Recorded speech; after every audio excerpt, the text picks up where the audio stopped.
আসসালামু আলাইকুম। আমি Mohammad Yamin Sheikh. Welcome to my channel. Excel কোর্সের সপ্তম ক্লাসে আপনাকে স্বাগতম। এই ক্লাসে আমি টেবিল ডিজাইনের অ্যাডভান্স লেভেলের কিছু কাজ দেখাবো, যে কাজগুলো দেখলে আপনারা আপনাদের পছন্দ অনুযায়ী এবং প্রয়োজন অনুযায়ী টেবিল ডিজাইন করতে পারবেন। টেবিল ডিজাইন নিয়ে আপনাদের মনে আর কোনো সংশয় থাকবে না এবং কোনো প্রশ্নও থাকবে না যে এইটা কিভাবে করতে হবে। অর্থাৎ আমি এই ক্লাসে এমনভাবে টেবিল ডিজাইনের সব অপশনগুলো দেখাবো যাতে এই ক্লাসটি যদি আপনি মনোযোগ সহকারে দেখেন, টেবিল ডিজাইন নিয়ে আপনার আর কখনোই কোনো সমস্যাই হবে না। তো ক্লাসটা শুরু করা যাক। তো আমি এইখানে একটি ডাটা তৈরি করে রাখছি, এইখানে আমি টেবিল ডিজাইন করব। তো সর্বপ্রথম আমি যতটুকু এরিয়ায় টেবিল ডিজাইন করতে চাই আমি সিলেক্ট করে আমি চলে আসব এইখানে অনেকগুলো অপশন দেখতে পাচ্ছেন, সবগুলো বিষয় নিয়েই কথা বলবো। তার আগে আমি এখানে একটা টেবিল দিব। এখানে আমি যদি অল বর্ডারে ক্লিক করি, আমি একটু বড় করে দিই, দেখেন আমরা দেখতে পাচ্ছি টেবিল চলে আসছে। তো এখন আপনি চাচ্ছেন এই টেবিলটি মুছে দিতে, এবার সিলেক্ট করবেন, এরপর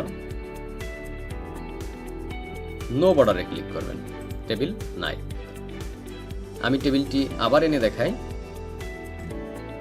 যতটুকু এরিয়ায় টেবিল করতে চাই সিলেক্ট, এরপর এইখান থেকে এটা আছে হোম পেজে এইখান থেকে অল বর্ডার দিলে অটোমেটিক বর্ডারগুলো হয়ে গেছে।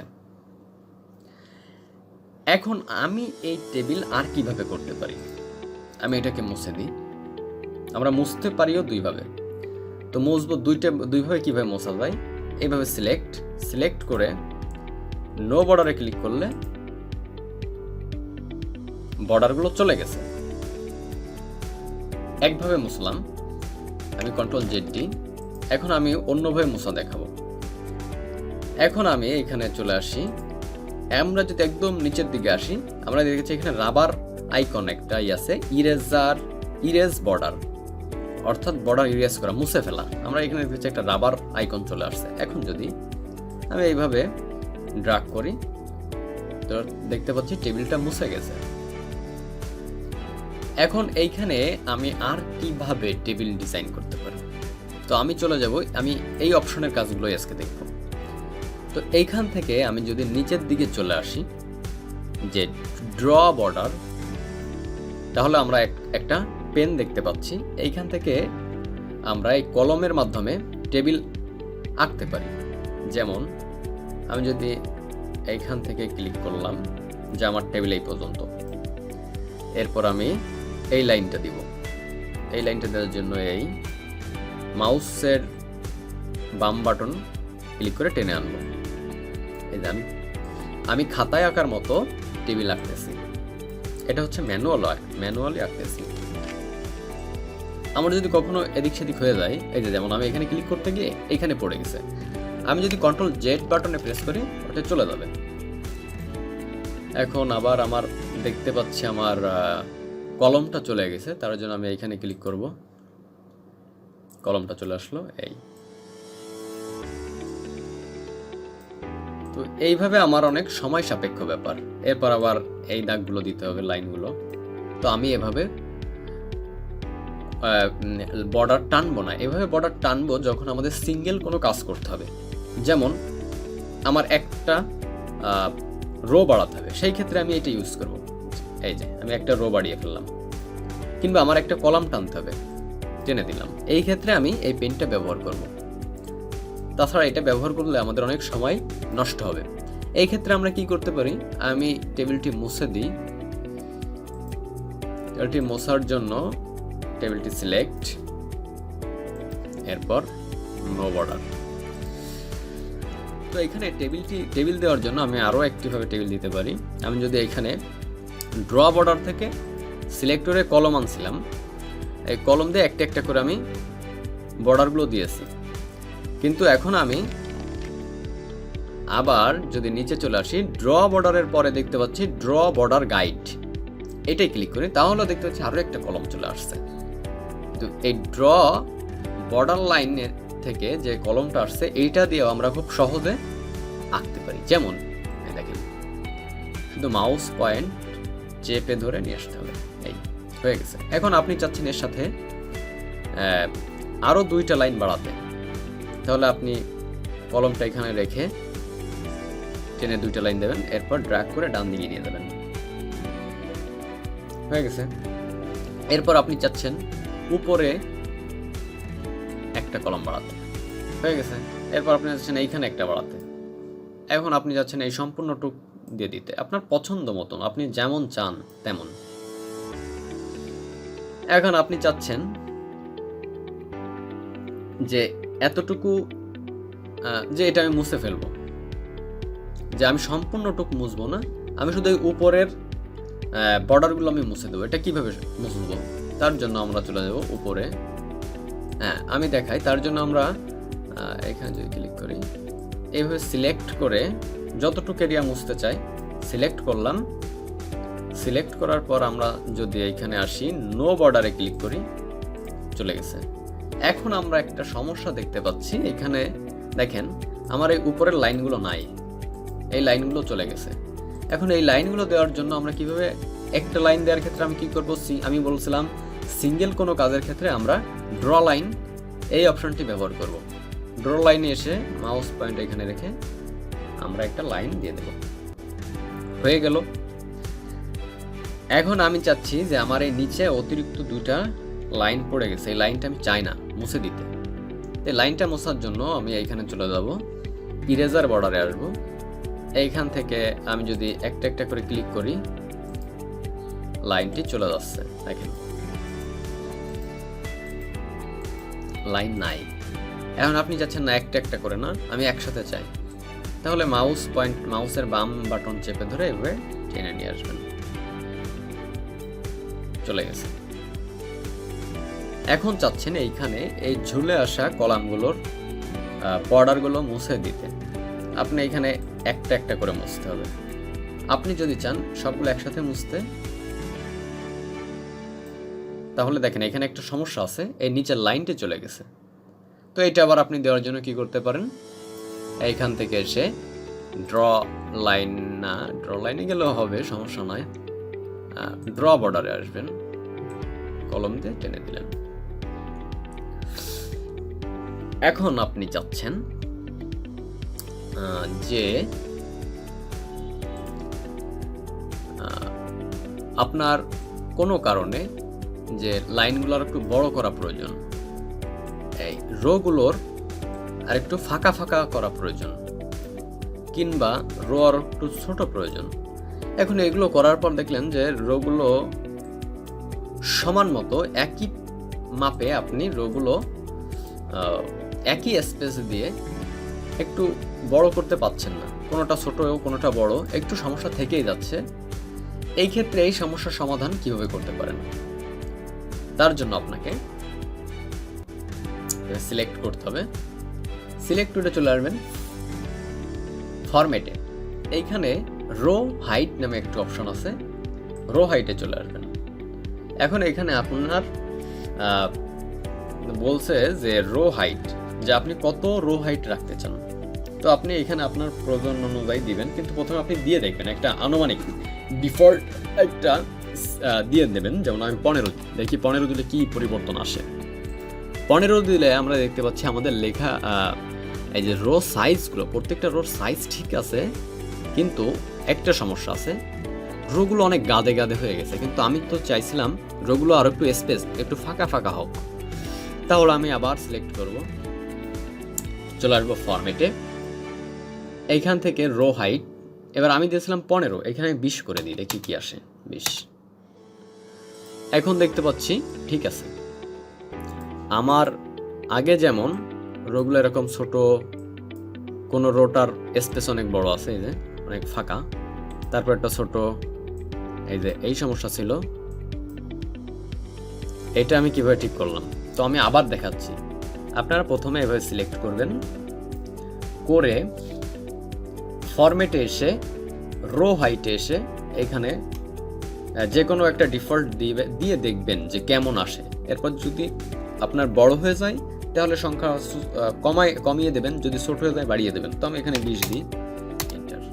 দেখেন সবগুলো সুন্দর মতো চলে আসছে। এখন আপনি চাচ্ছেন যে না, আমি এভাবেও করব না, আমি আরো একটু সহজে করতে চাই। যেমন এক্সেলের ফরম্যাট অনুযায়ী আসবে, অটোমেটিক চলে আসবে। যদি আপনি অটো হাইট চান তাহলে দেখেন এখানে আছে অটো ফিট রো হাইট, এইখানে ক্লিক করবেন।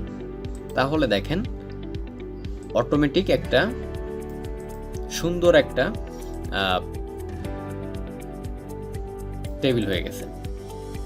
এটা গেল তো রো একই সাইজ করা। এখন আপনি চাচ্ছেন যে দেখেন আমার যে কলামগুলো, সিরিয়ালের কলামগুলো কেমন স্পেস, স্টুডেন্টের কলামগুলো কেমন স্পেস আছে, কোনোটা ছোট কোনোটা বড়, যে আপনি যদি এইগুলো কাস্টমাইজ করতে চান, যে ছোট বড় সবগুলো একই সাইজ বানাতে, যে সবগুলো একই সাইজ আসবে, এটা আপনি কিভাবে করতে পারেন? এই একইভাবেই করবেন। প্রথমে সিলেক্ট, এরপর চলে আসতে হবে ফরম্যাটে, যে কলাম উইথ, এইখানে যদি আপনি ক্লিক করেন, এইখানে আপনার কাছে আবার একটা ডায়লগ বক্স চলে আসছে। এইখানে আপনাকে দিতে হবে আপনি কতটুকু ফাঁকা ফাঁকা রাখতে চান, একটা পরিমাণ। যেমন আমি দিয়েছিলাম রোর ক্ষেত্রে, এখানে আমি যদি 10 দিই, এন্টার। হ্যাঁ, 10 দিলে আমি দেখতে পাচ্ছি এইখানে আমার ছিল স্টুডেন্ট নেম, কিন্তু এখন এখানে স্টুডেন্ট নেম আর নাই। স্টুডেন্ট নেম শুধু আছে স্টুডেন্ট, যদি ডাবল ক্লিক করি তাহলে স্টুডেন্ট নেম, মানে আমার রোটা অনেক ছোট হয়ে গেছে। আবার ইংলিশ বাংলা ঠিক আছে, ইংলিশ ম্যাথ এগুলো ঠিক আছে। আবার এখানে দেখছি সোশ্যাল সায়েন্স সম্পূর্ণ নাই, মানে সবগুলো একই সাইজ হয়ে গেছে, এই জন্য বড় লেখাগুলো ঢাকা পড়ে গেছে, হাইড হয়ে গেছে। এগুলোকে আমি কিভাবে ঠিক করব? আমি এভাবে সিলেক্ট করব, সিলেক্ট করে ফরম্যাটে চলে আসব।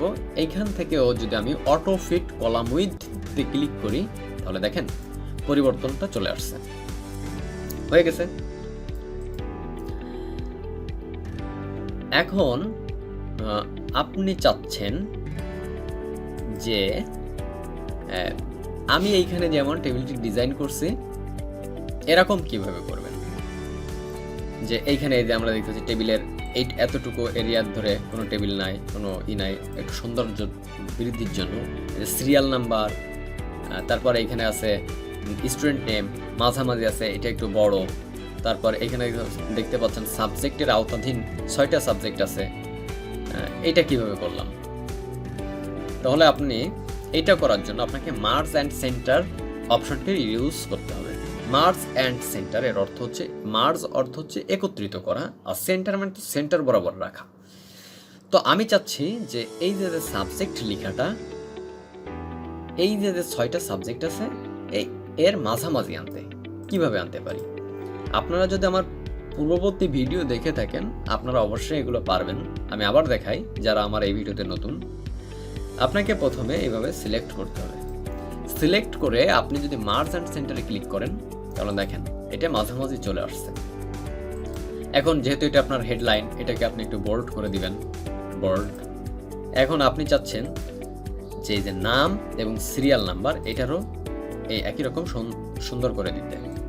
সিলেক্ট, মার্জ অ্যান্ড সেন্টার, হয়ে গেছে। এখন আপনাদের অনেকের এইটা যখনই মার্জ অ্যান্ড সেন্টার করে দিবেন তখন এরকম নিচে চলে আসতে পারে। আমি আবার দেখাই, এটাকে দেখাই, এটাও মার্জ অ্যান্ড সেন্টার করে দিই, এই যে এটা নিচে চলে আসছে। কিন্তু আপনি চাচ্ছেন সিরিয়াল নাম্বার যখন মাঝামাঝি আছে এরকম মাঝামাঝি রাখতে। তো এই মাঝামাঝি রাখার জন্য এগুলো আমি পূর্ববর্তী ক্লাসে দেখিয়েছি। এইখান থেকে ক্লিক করে আপনাকে উপরে মিডিল লাইনে ক্লিক করতে হবে, তাহলে এটা সুন্দর মতো বসে যাবে। তো এরপর আপনি চাচ্ছেন যে এই যে বর্ডার লাইনগুলো, এই বর্ডার লাইনগুলো আপনার অনেক গাঢ় মোটা মোটা মনে হচ্ছে, এটাকে কিভাবে আপনি আরেকটু চিকন করে দিতে পারেন। তার জন্য আপনাকে সিলেক্ট করতে হবে, এরপর চলে আসতে হবে এখানে। এখানে আসার পর আপনি যদি লাইন স্টাইলে আসেন, লাইন স্টাইলে ক্লিক করার পর এখানে দেখতে পাচ্ছেন অনেকগুলো অপশন আছে। আপনি এর ভিতর যেমনটি সিলেক্ট করবেন আপনার বর্ডারগুলো ঠিক তেমন ডিজাইনের হয়ে যাবে। যেমন আমি যদি এইটাই সিলেক্ট করি, এখন আমি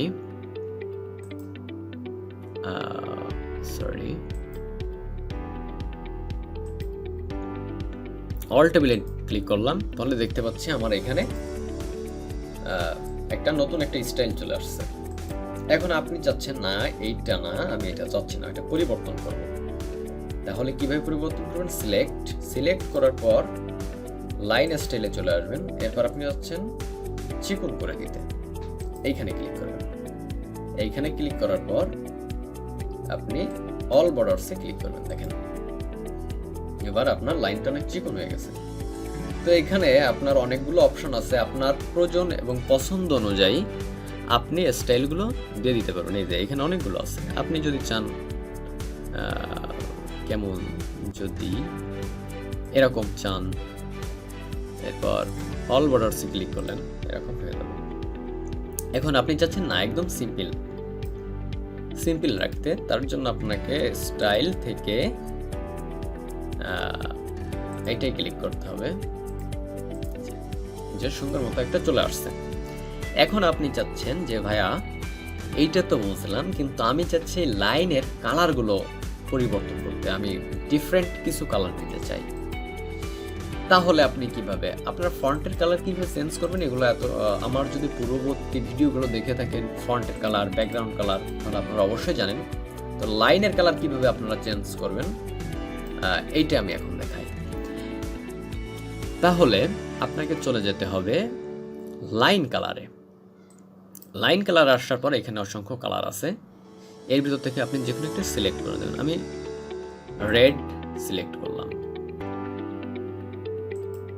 এখন যদি আমি এখানে ক্লিক করি, দেখেন রেড হয়ে গেছে। এখন আমি চাচ্ছি এটাকে রেড না, আমি অন্য কোনো কালার দিতে, আমার তাহলে সিলেক্ট করতে হবে। এরপর এখানে চলে আসব লাইন কালার থেকে আমি চাচ্ছি সবুজ করে দিতে, সবুজে ক্লিক করব। দেখতে পাচ্ছেন যে এখানে কোনো পরিবর্তন হয়নি। এখন কি করবেন? অল বর্ডারসে ক্লিক করবেন। দেখেন পরিবর্তন হয়ে গেছে। এখন আমি এইখানে বাকি যে অপশনগুলো আছে এই অপশনগুলো দেখাবো। এখন আপনারা এটা সিলেক্ট করে নেবেন। এখন আমি সিলেক্ট করলাম। এখন যদি আমি যে বটম বর্ডার এইখানে ক্লিক করি, তাহলে কি পরিবর্তন আসে? বটম বর্ডারে ক্লিক করি, তাহলে দেখেন শুধুমাত্র নিচে একটা লাইন চলে আসছে। এখন যদি আপনি এখানে চলে আসেন যে টপ বর্ডার, এটা সিলেক্ট করে নিতে হবে, অবশ্যই সিলেক্ট করে নিতে হবে। এরপর এখান থেকে টপ বর্ডার, দেখেন উপরে আর একটা দাগ চলে আসছে, লাইন চলে আসছে। আবার সিলেক্ট করে নেবেন। আমি এই অপশনগুলো সম্পর্কে আপনাদের ধারণা দিচ্ছি যে অপশনগুলো কি, কোন ধরনের কাজে ব্যবহৃত হয়। এরপর এখানে আছে লেফট বর্ডার, এখানে দিলে আপনার লেফটে একটা লাইন চলে আসছে। আবার সিলেক্ট করলেন। এখন এইখানে আপনি যদি রাইট বর্ডার দেন, আপনার ওইরকম রাইট বর্ডারে চলে যাবে। এরপর এগুলোর আর প্রয়োজন নাই। এইখানে যদি টপ অ্যান্ড বটম বর্ডারে দেন, তাহলে একসাথে দুটো বর্ডারই হয়ে যাবে।